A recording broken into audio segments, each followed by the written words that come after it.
The Gilded Note was the kind of place that hummed with quiet money. The light was always gold, never yellow, falling softly across white tablecloths and making the crystal glasses sparkle. The air smelled of expensive wine, seared steak, and the faint, clean scent of polish they used on the dark wood. In the center of the room stood the real star, a grand piano so big and black and shiny it looked like a sleeping beast. It was played by a professional 3 nights a week, but on Fridays it was silent till 9, which made the people who came early feel like they were waiting for a show to start. Elias Thorne was a Friday regular. He was a man who had made a fortune by seeing things in people and companies that others missed, then deciding if they were worth something or not. His hair was silver, cut sharp, and his suits were the kind that didn't have a single wrinkle. He liked the Gilded Note because it was predictable, because the staff knew his favorite scotch without asking, and because the big, quiet piano reminded him of a time when he thought he might learn to play. He always sat at the same corner table with a view of the door, holding business meetings that sounded more like quiet, serious conversations. On the other side of the room was a young woman whose life moved to a different rhythm. She was a waitress, and her name was Chloe. She was in her mid-20s, with a calm face that usually showed just a polite, professional focus. Her hands were quick, clearing plates, balancing trays, refilling water glasses without a splash. She moved between the crowded tables like a ghost, there when you needed her, gone when you didn't. To the customers, she was just part of the room, like the soft jazz from the speakers or the gentle clink of silverware. Tonight was busy. Chloe felt it in her aching feet and in the low buzz of noise that filled the space. She watched her tables, her mind a list of orders. Table 6 needed more bread. The couple at table 4 were ready for their check, and Mr. Thorne's table, his important-looking guests finishing their desserts, would need coffee soon. She approached Elias Thorne's table. "May I clear these for you, sir?" she asked, her voice low and polite. Elias glanced up, giving her a brief nod. He was in the middle of explaining something, a confident smile on his face. As Chloe leaned in to gather the empty dessert plates, her sleeve brushed against one of the spoons. It didn't fall, but it made a tiny, sharp ting against the china. For just a second, her eyes flickered away from the table. They went across the room, past the laughing couples and the quiet diners, and landed on the grand piano. It was more than a glance. It was a look of deep recognition, like seeing an old friend across a crowded street. Her gaze held for a heartbeat on the closed lid, on the smooth black surface that reflected the golden lights. It was a private look, a little crack in her professional shell, and it was gone as fast as it appeared. She turned back to the table, stacking the plates carefully on her arm. But Elias Thorne had seen it. He missed very little. He saw the way her eyes had changed, just for that moment, from tired efficiency to something else. Something distant and knowing. He paused his conversation, watching her.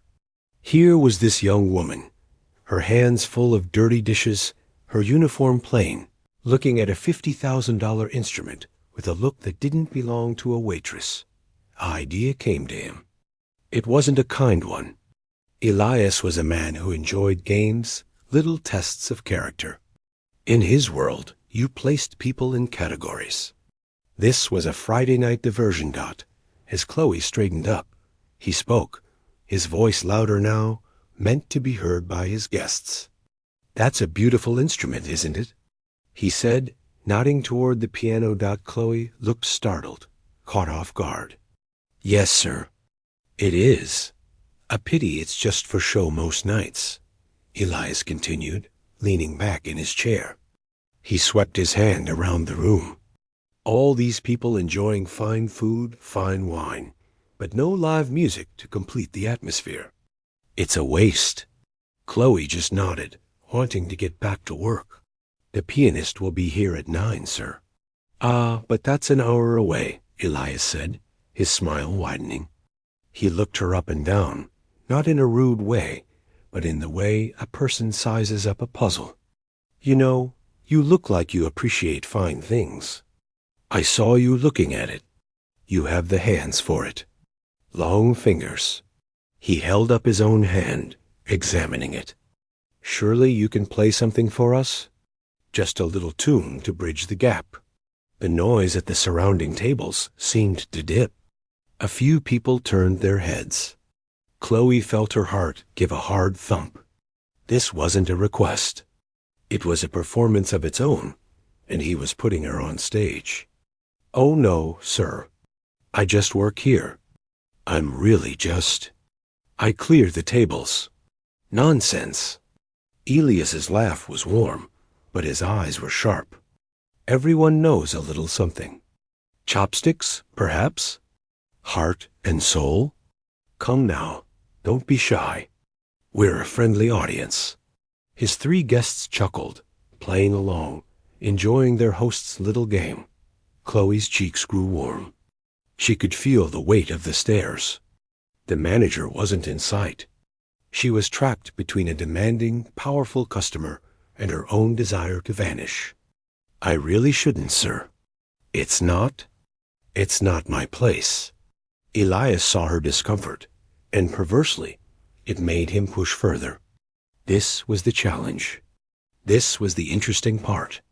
He reached into the inner pocket of his jacket and pulled out a sleek, black wallet.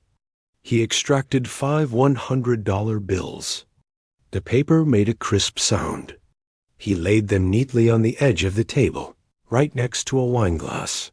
Let's make it interesting, he said, his voice dropping to a dramatic, carrying whisper. People at the next table were openly watching now. You play something for us. Anything. You entertain us.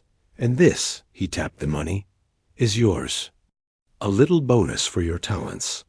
He let the offer hang in the air, sparkling under the lights. Then he leaned forward, his voice still quiet but deadly clear. But if you can't, if you disappoint, well, let's just say the standard tip might reflect the quality of the entire evening service. It was a cruel twist. It wasn't just about the bonus now. It was a threat to take away what she'd already earned. His guests shifted in their seats, their smiles becoming a bit frozen. The mood had changed. This wasn't fun anymore. It was a public pressure cooker. Chloe stared at the money. $500. It was more than she made in a long night of work. It was a broken car repair, a month of groceries, a buffer against the constant worry. But it was covered in thorns. To reach for it meant stepping into the spotlight under his terms, like a dancing bear for his amusement. She looked from his confident, waiting face to the piano. The black beast seemed to watch her back.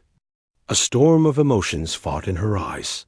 Humiliation, fear, anger, and something else, something deeper and harder. Like a piece of flint struck against steel, the whole section of the restaurant was silent. The clinking of forks had stopped.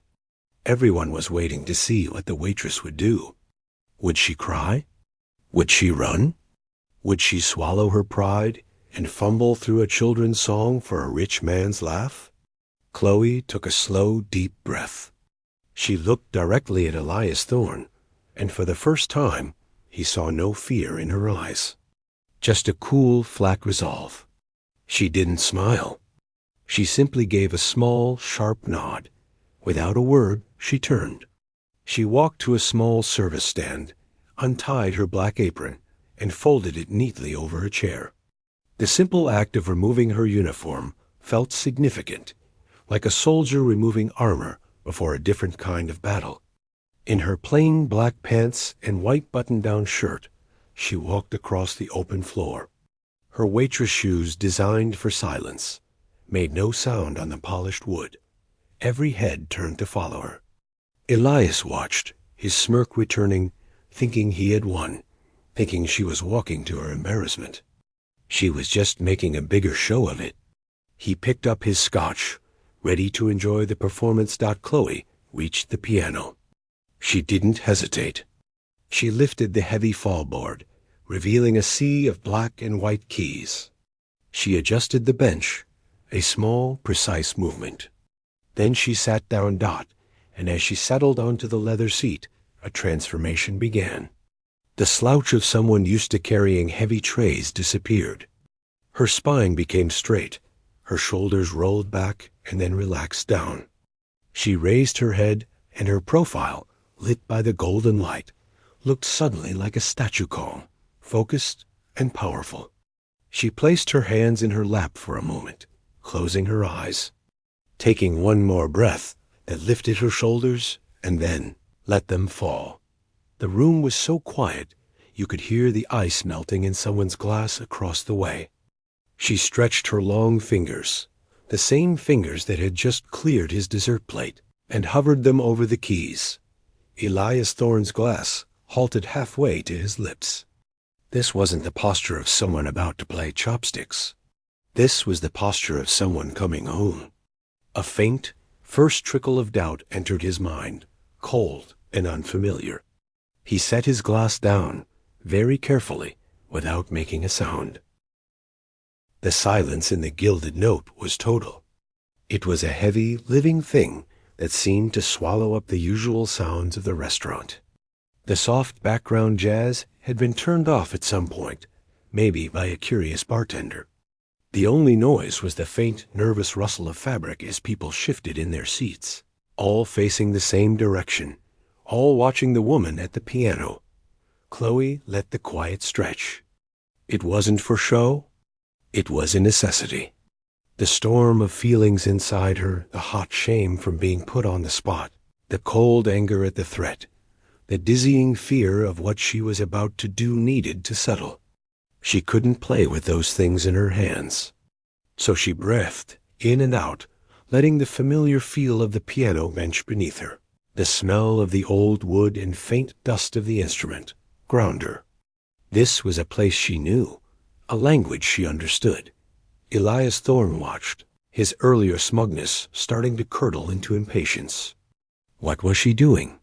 Was she just trying to drag out the moment, hoping he'd call it off?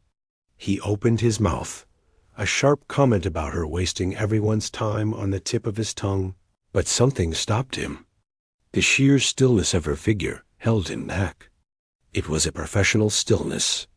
It was the calm before something happened. Then she moved. Her back straightened just a fraction more. Her shoulders, which had been level, took on a slight, purposeful tilt. She lifted her hands, and it wasn't a tentative, searching movement. It was a direct, graceful arc from her lap to the keyboard, her elbows positioned just so, wrists relaxed but ready. Her fingers, which had looked slender and ordinary a moment before, now seemed to possess a new kind of strength, poised like a dancer's feet before a leap. She touched the keys. It wasn't a melody. It was a single, deep, resonant chord from the lower end of the piano.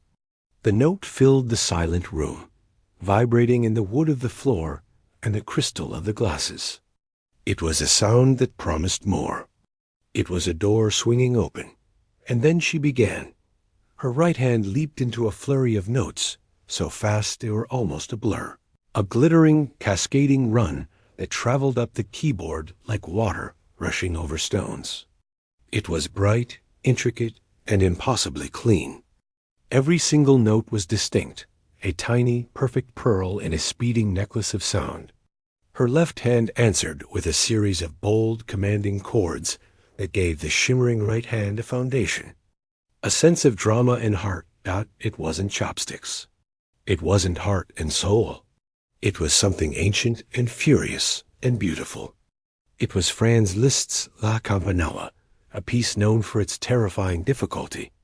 A piece meant to show off a pianist's supernatural skill and endurance. The gasp that swept through. The gilded note was instantaneous.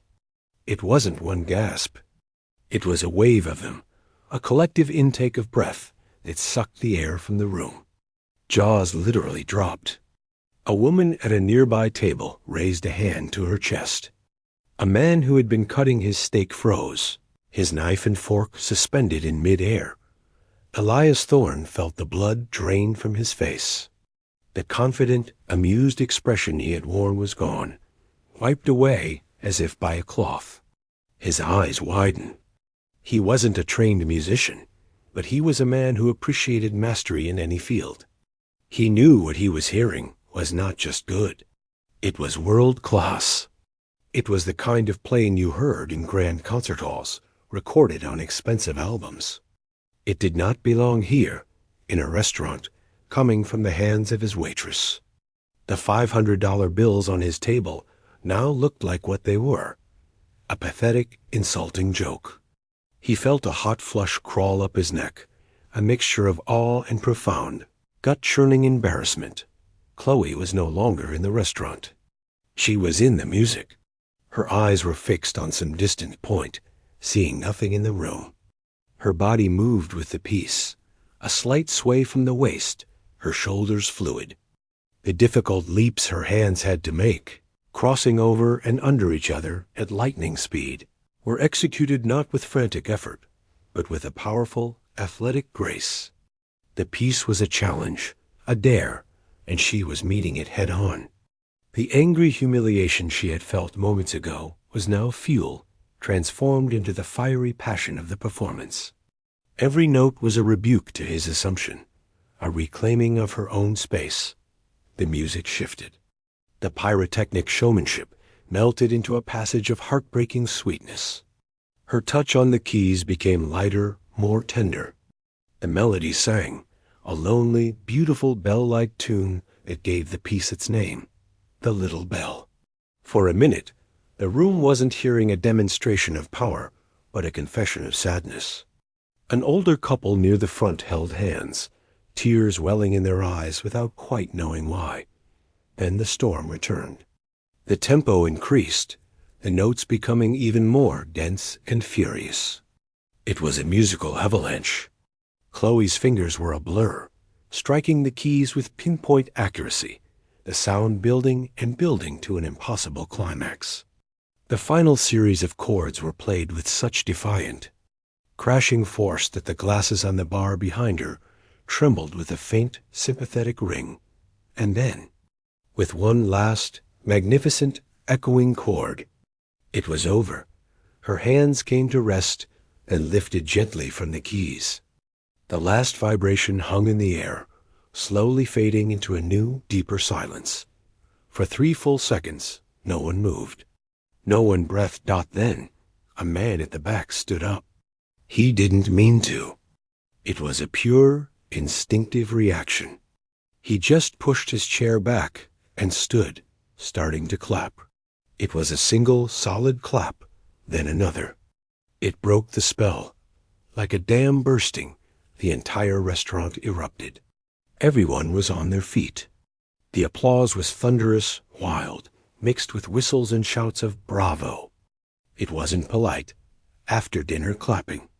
It was the kind of roaring approval reserved for a conquering hero. People were looking at each other, their faces alight with the shock and joy of having witnessed something extraordinary, something they would talk about for years. "Did you see that? I can't believe it." The whispers were already starting. Chloe slowly came back to herself. The fierce focus in her eyes softened, replaced by a kind of dazed awareness. She blinked, looking out at the sea of standing, applauding people. A faint, surprised flush colored her cheeks. She gave a small, almost shy nod of her head, a performer's acknowledgement. She wasn't smiling triumphantly. She looked relieved and very, very tired. Her gaze found Elias Thorne's table. He was the only person in the room still sitting down. He looked pale, shrunken into his chair. His guests were all standing and clapping, but they kept glancing down at him with expressions of confusion and pity. The money was still there, untouched, a monument to his misjudgment. The restaurant manager, a woman in a sharp suit, had appeared from the back office. She was clapping too, but her eyes were wide with shock and calculation. She was looking at Chloe, then at the ecstatic crowd, then at the piano, as if seeing her whole restaurant for the first time. Chloe stood up from the bench. The applause surged again. She gave one more brief, humble nod, then turned and began to walk back across the floor, not toward Elias's table, but toward the service stand where her apron lay folded. The crowd parted for her, some reaching out to gently touch her arm, murmuring, "Incredible. Thank you." She picked up her apron, but didn't put it on. She just held it, a bundle of black cloth in her hands, an anchor to her other life. She needed air. She needed to be away from the eyes. Without looking at anyone, she pushed through the double doors that led to the kitchen. The sound of the applause was muffled, then cut off as the doors swung shut. In the sudden, stark brightness of the kitchen, the world felt different. The line cooks stared at her, having heard the roar from the dining room. One of the dishwashers, an older man, gave her a slow, respectful nod. Chloe leaned against a cool stainless steel counter, letting out a long, shuddering breath. Her hands were trembling now, the adrenaline draining away. She looked down at them. They had just performed a miracle. For a few minutes, they had made her someone else. Or maybe they had finally allowed her to be herself.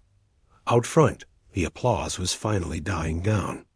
People were returning to their seats, their conversations buzzing with a new electric energy.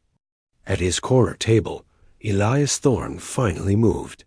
He reached out, his hand unsteady, and slowly gathered the $500 bills from the table. He folded them once and put them back in his wallet. The gesture felt hollow, meaningless.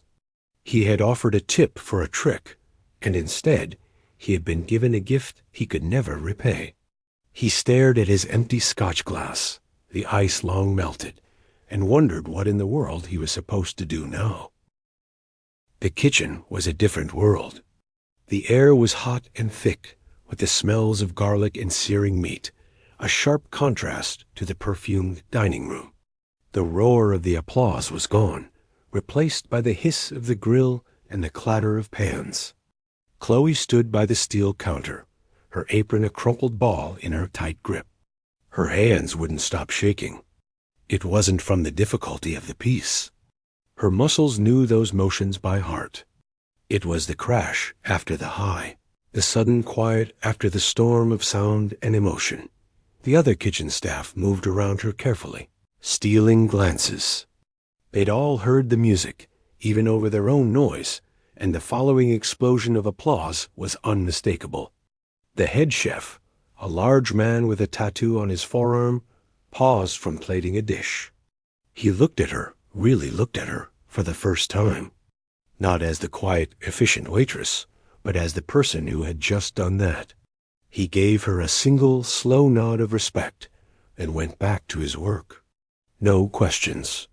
That simple acknowledgement meant more than any of the clapping out front. The door from the dining room swung open, and the manager, a woman named Lavra, rushed in.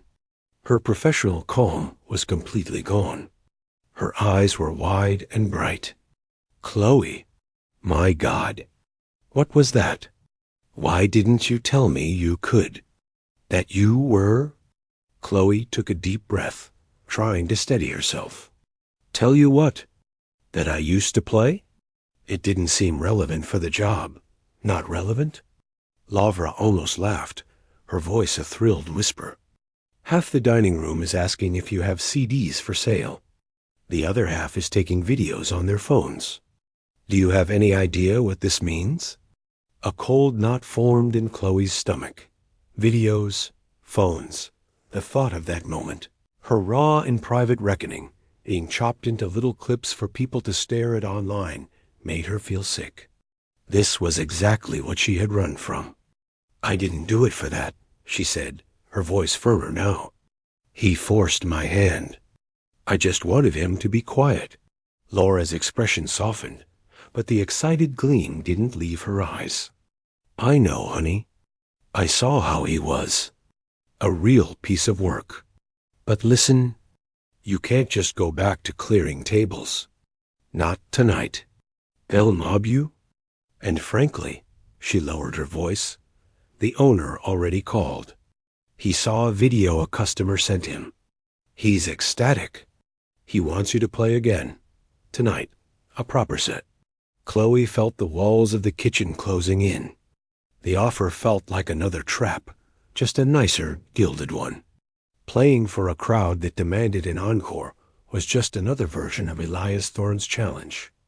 Lavra, I can't. I'm not that person anymore. That was a one-time thing. A reaction. Before Laura could press further, a young busboy poked his head in. Chloe?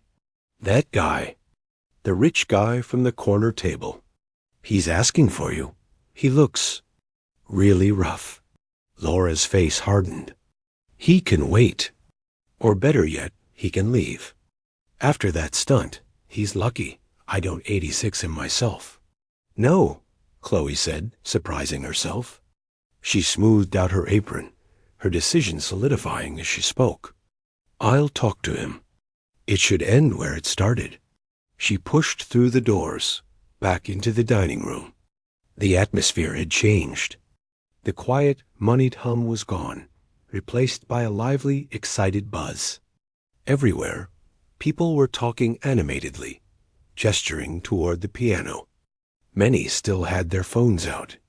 As she walked through, conversations hushed and eyes followed her. A woman reached out and touched her sleeve. That was the most beautiful thing I've ever heard, she whispered. Chloe gave a tight smile and kept walking. Elias Thorne was indeed still at his table. His guests were gone, likely having made a quick and awkward exit after the spectacle. He sat alone. The bottle of expensive scotch was now half empty, a single glass in front of him. He looked older. The sharp, commanding presence had evaporated. His shoulders were slumped, and he was staring into the amber liquid as if it held some terrible answer. He didn't look up until Chloe was standing right beside the table. When he did, his eyes were bloodshot. The shame was plain on his face, a raw, open wound. You left this, he said, his voice gravelly. He gestured not to money, but to the space in front of him. There, on the crisp white tablecloth, lay a single, unused dessert fork.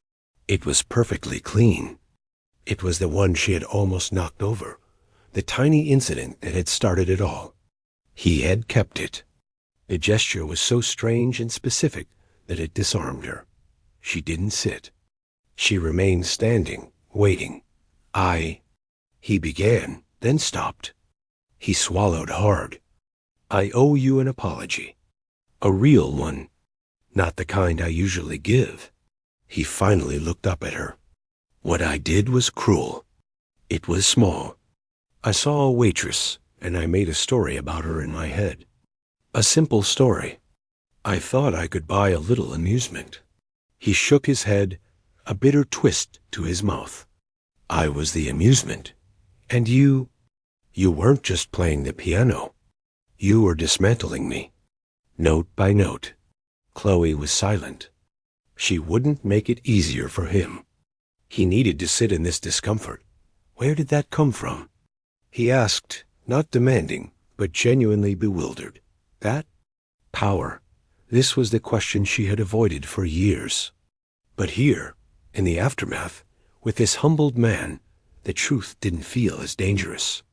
She pulled out a chair and sat down, not as a waitress to a customer, but as one person to another. I started when I was 4, she said, her voice quiet but clear. My grandmother's old upright. It was a friend when I was a lonely kid. By 7, teachers were calling me a prodigy. By 12, I was at a special school. By 16, I was at Juilliard. She saw him flinch at the name. The pinnacle. It was all I was. The pianist. Every day, 6, 8 hours. Competitions, recitals, judgments. My whole value was in these. She held up her hands and let them drop into her lap. It stopped being music. It became a sport. A very high-stakes, brutal sport. The joy got crushed out of it. She looked past him toward the piano, now just a piece of furniture again. I had a breakdown. Not a loud one. A quiet one. I just stopped. I couldn't touch a key without feeling like I was going to vomit. I left. Everyone was confused, disappointed. I was a wasted investment. I moved here, got this job. The simplicity of it. Knowing a table needs water, that an order goes to the kitchen, that you clock out, and the work is done. It saved me. This piano, she nodded toward it. I'd stay after closing sometimes, when no one was here. I'd play for myself. Not Liszt, not anything difficult. Just things I liked. Old folk songs. Movie themes. I was teaching my hands to love it again. Elias listened, utterly still. He was a man who understood pressure, investment, return. He understood burning out. But he had never understood the cost of art. So the money, he said, gesturing vaguely to his wallet. It was even more insulting than I realized. It wasn't about the money, Chloe said simply. It was about the or else. You took away my choice. So I took back the only thing I could. I played the most technically savage thing I still had in my fingers. It wasn't for them. She looked directly at him. It was for you. To show you that the person you thought you could boss around has a world inside her you couldn't even imagine. Her words landed with a finality that left him breathless. He nodded slowly, absorbing the blow. You succeeded, he said, his voice barely a whisper. He reached into his jacket and pulled out his wallet again. He took out the $500, but also added more, a thick stack of bills. He pushed it across the table toward her. Please, this isn't a tip. It's restitution. For my ignorance. Chloe looked at the money. It was a lot. It could cover so many worries. She slowly reached out, and for a second, he thought she would take it. Instead, she picked up only the original $500 bills. She folded them once and tucked them into the breast pocket of his suit jacket, patting it gently.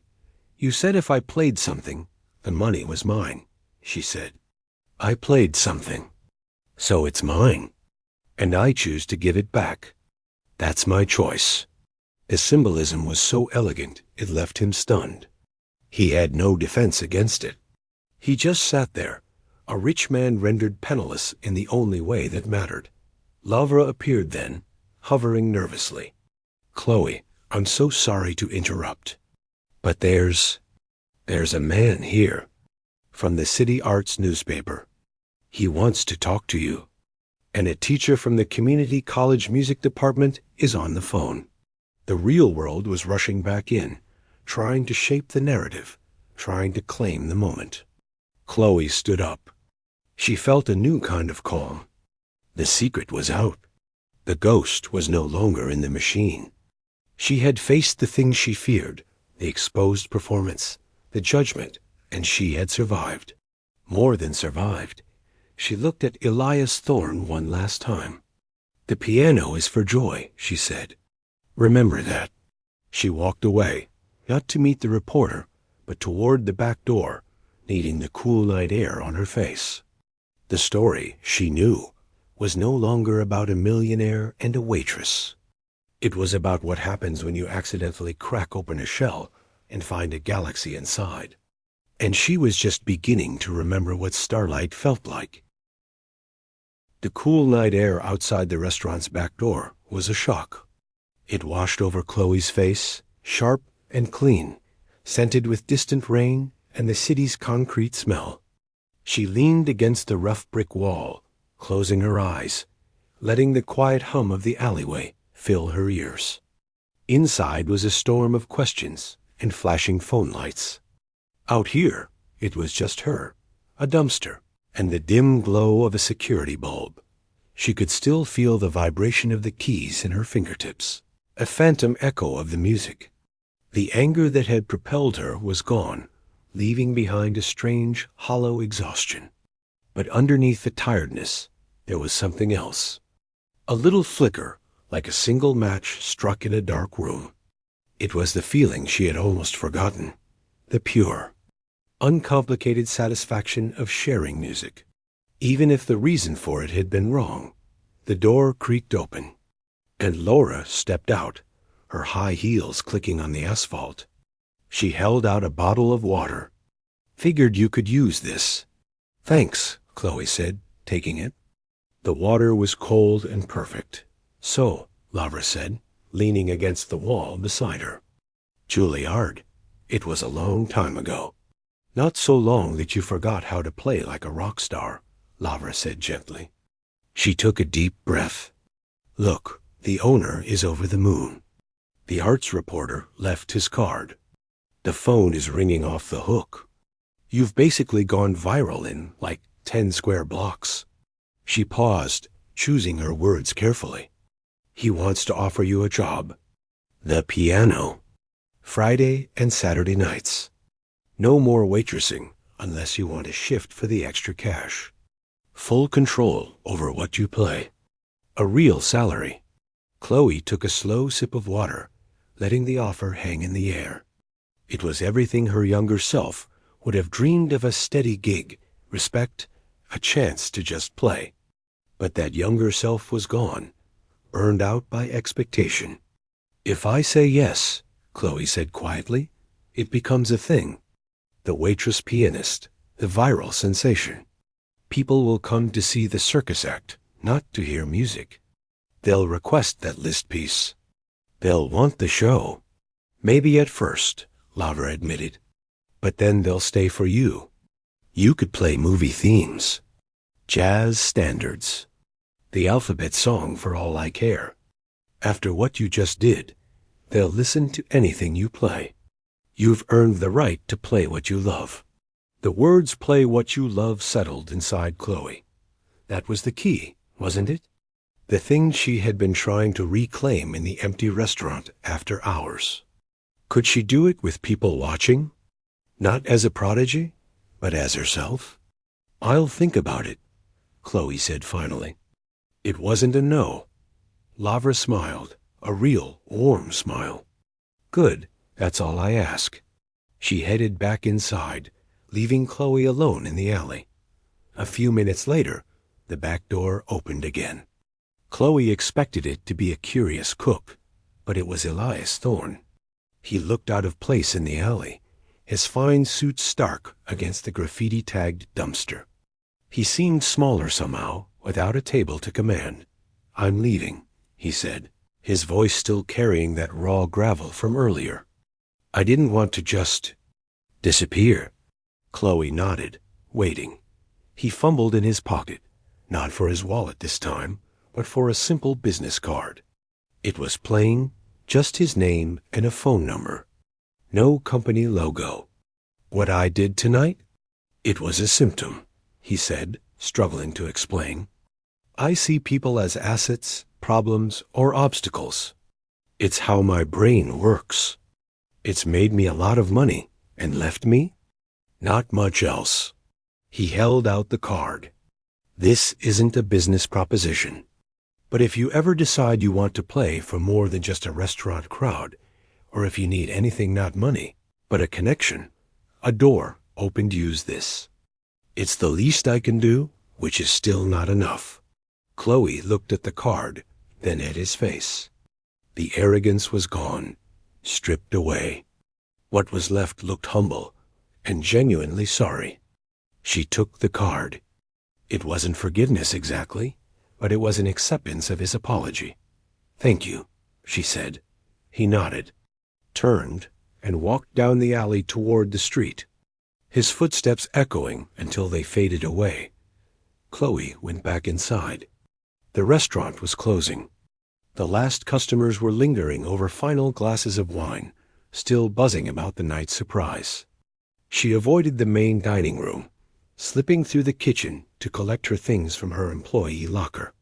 Her ordinary street clothes, a worn sweater, and jeans felt like a costume now. She was putting the waitress away. As she was leaving, the elderly dishwasher, the one who had nodded at her earlier, stopped her. He wiped his big, red hands on a towel. He had a gentle face, lined with years of hard work. "My wife," he said in a soft, accented voice. "She passed 3 years ago. Cancer." He paused, his eyes growing distant. "She loved piano music. We could never afford concerts. We would listen to the radio. When you played tonight, for a minute, it was like she was in the room. I felt her. That wasn't just notes. That was a heart." He didn't wait for a response. He just gave her that same slow nod and went back to spraying down a tray. His words stayed with Chloe all the way home. They echoed in her mind as she lay in bed, staring at the ceiling. That was a heart. The critics and teachers of her past always talked about technique, interpretation, phrasing. No one had ever said her playing felt like a heart dot. The next week was strange. News of the miracle at the Gilded Note had spread through local blogs and social media. When she came in for her regular waitressing shifts, she was met with stares and whispers. Some customers asked for her autograph, which felt absurd. Others requested she play again, just a little something, holding up their phones. Lavra shielded her from most of it, but the atmosphere had changed. Elias Thorne became a regular. Not at his old corner table, but at a small two-top near the back. He didn't summon her. He just ate his meal, sometimes alone, sometimes with a different, quieter business associate. He left generous tips for whichever server had his table, but he never tried to speak to Chloe again. He was just there. A silent, penitent witness. A week to the day after the incident, Chloe made her decision. She found Lara in her small office. "I'll do it," she said. "The piano job, but on my terms." Lavra beamed. "Name them. 2 nights a week. 1 choose the music. No requests. And I want 1 night a month where it's not just background music. A proper, quiet listening hour. No dinner service, just drinks and dessert. People have to actually listen." Lavra didn't hesitate. "Done. I'll make it happen." That Friday, a small, elegant sign stood on the piano. "Tonight, Chloe at the keys, 7 p.m. At 5 minutes to 7, a crowd was already gathered. The restaurant was full, with a waiting list. Elias Thorne sat in his usual back table. The air crackled with anticipation. Chloe felt the old, familiar stage fright coiling in her stomach, the fear of judgment. But it was different this time. She wasn't a child proving her worth. She was a woman sharing something she cared about. She walked to the piano, not in a waitress uniform, but in a simple, dark dress. The applause started immediately, but she held up a hand, not for silence, but in a gentle request for patience. She sat. She adjusted the bench. She breathed, and then she played, but she did not play Liszt. She played the gentle, flowing melody of Debussy's Clair de Lune, a piece about moonlight, soft and contemplative. She played a soulful, slow blues number that made people sway in their seats.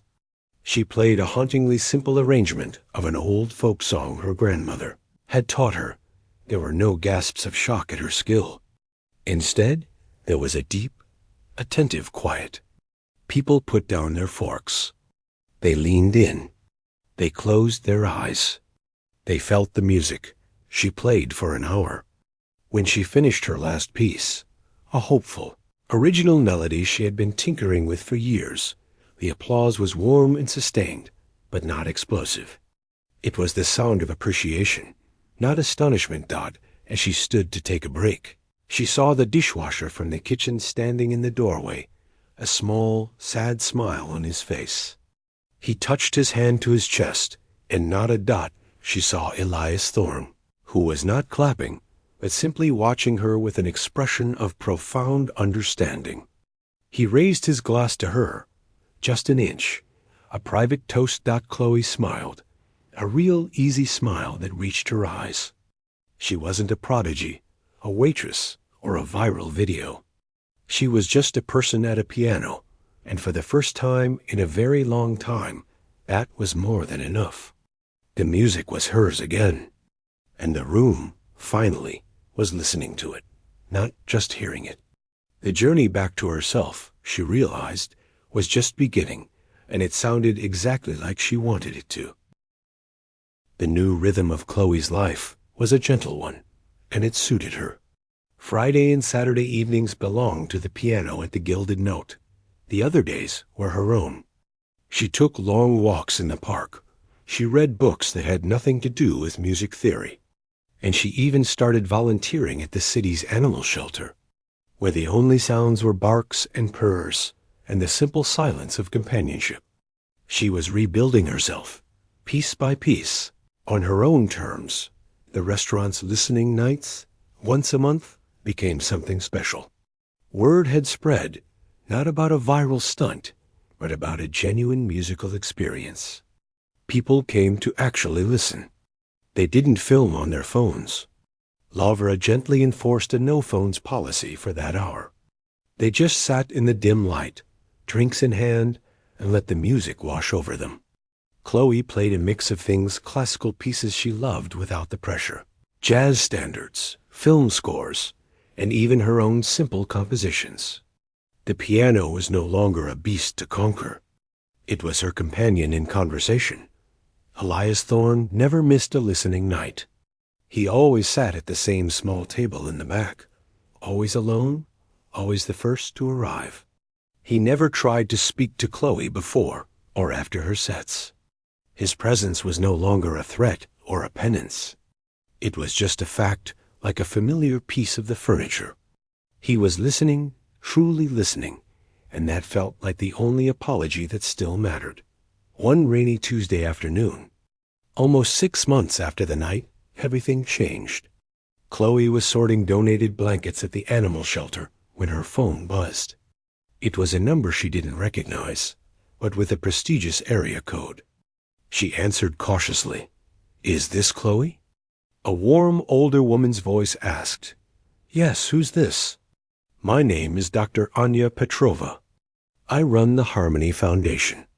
We provide music therapy programs for veterans, children in trauma wards, and hospice patients." The woman paused. "I received a rather insistent recommendation from a former donor of ours, a Mr. Thorne. He hasn't given to us in years, but he called me personally. He didn't send a video or a news article. He just told me a story about hearing a piece of music that didn't just show skill, but showed a heart. He said the person who played it understood that music was about connection, not perfection." Chloe's throat felt tight. She sat down on a stack of blankets. "We have a part-time position open," Dr. Petrova continued. "It's not glamorous. The pay is modest. You'd be playing simple melodies in hospital rooms, helping a therapist work with a nonverbal child, sitting with an elderly person who has forgotten everything except the tune of an old song. Mr. Thorne said you might be the right person, not because of where you trained, but because of what you had to rediscover. Would you be interested in coming in to talk?"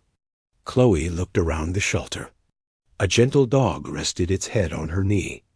Sunlight broke through the rain clouds outside. "Yes," she heard herself say, her voice thick with emotion. "I would be very interested." The meeting with Dr. Petrova was not an interview. It was a conversation. They talked about burnout, about the pressure of performance, about the difference between playing for judges and playing for a human being in pain. Chloe left with a feeling of deep rightness. This was a use for her gift she had never imagined. It had purpose without pressure. She started the following week. Her first assignment was at a children's hospital.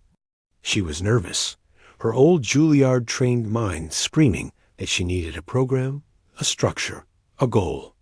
But her therapist partner, a calm man named Ben, just smiled.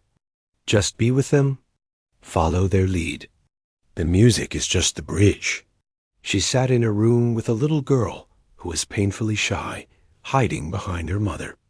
Chloe didn't play a concerto. She played a slow, wandering series of chords. Then she started to pick out the simple melody of a popular cartoon theme song. The little girl's head peeked out. Chloe made a silly mistake on purpose, playing a clownish wrong note. The girl giggled.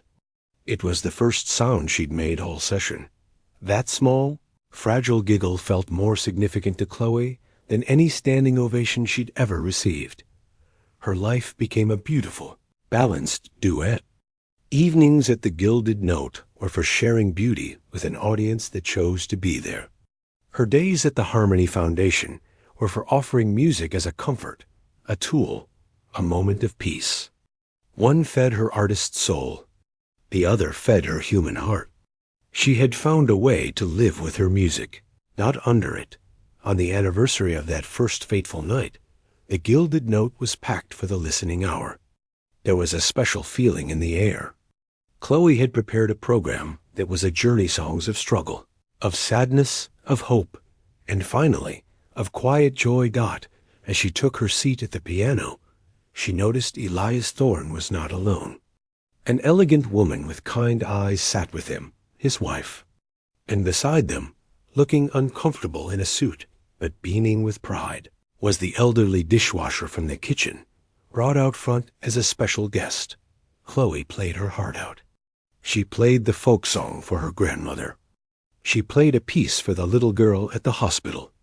She ended with a short, original composition, a lullaby of sorts, simple and warm.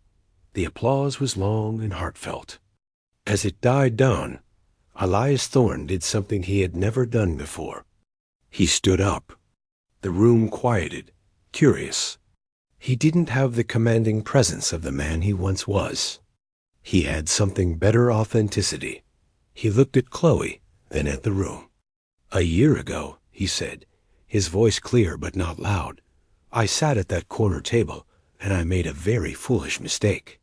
I confused my wealth for wisdom, and my power for permission. I tried to buy a moment of amusement from a person I assumed had nothing to teach me." He turned back to Chloe. "You taught me that the most valuable things cannot be bought.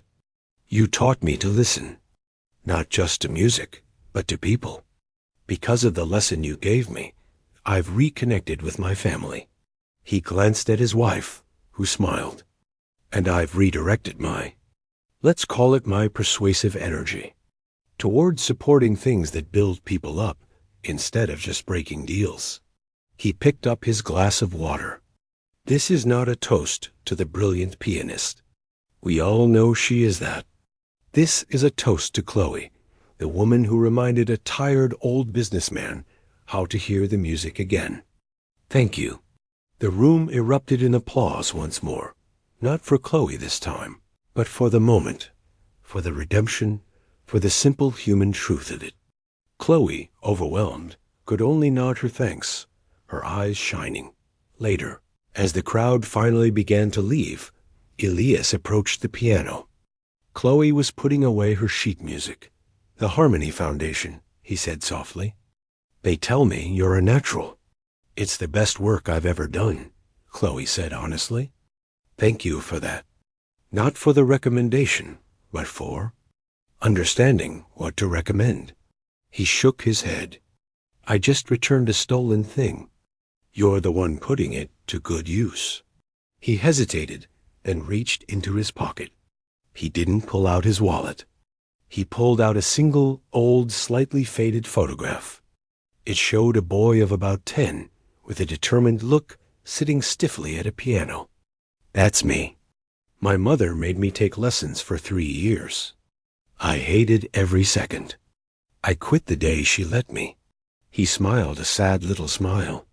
"I always wondered what it would feel like to be able to speak that language. Now I know a little. It feels like being human." He placed the photograph on the piano bench. "A reminder," he said, "of where I started and where I had to return to." Then he nodded, turned, and walked away with his wife, their arms linked. Chloe looked at the photograph of the frowning boy. She carefully tucked it into the back of her music binder, a sacred artifact. The restaurant was almost empty.